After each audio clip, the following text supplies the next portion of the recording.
Get ready to push the boundaries of what's possible as you harness the advanced modifiers and intuitive workflows of these cutting-edge 3D modeling suites. Whether you're crafting awe-inspiring game assets, mesmerizing digital art, or lifelike characters, these tools will empower you to breathe life into your wildest creations. So, what are you waiting for?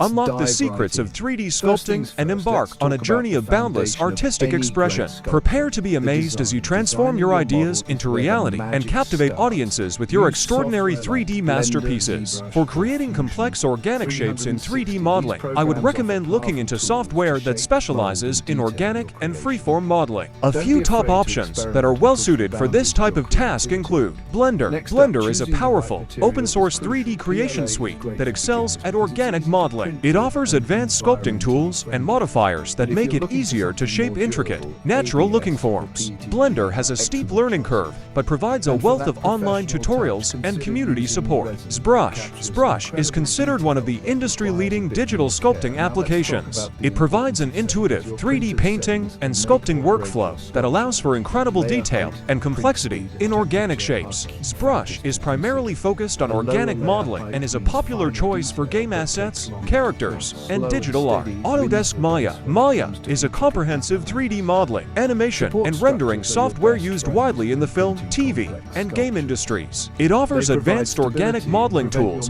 including powerful subdivision surface modeling and sculpting capabilities. Maya has a steeper learning curve compared to some other options, but it provides a professional-grade set of features. Houdini. Houdini is a node-based 3D creation program that excels at procedural modeling and simulation. Its nodal workflow and powerful procedural tools make it well-suited for generating complex, organic shapes and structures. Houdini is particularly useful for creating natural-looking elements like plants, terrain, and fluid simulations. When choosing the right software for your organic modeling needs, consider factors like the level of detail and complexity you require, your previous 3D modeling experience, and the available learning resources and community support. It's also worth noting that some of these software options, like Blender and Houdini, have free or low-cost versions available, making them accessible for beginners. Ultimately, the best choice will depend on your specific project requirements and personal preferences. Let me know if you have any other questions. I'm happy to provide more insights on 3D modeling software and techniques. To receive all new, subscribe to the channel and activate the bell button. Keep experimenting, keep creating, and most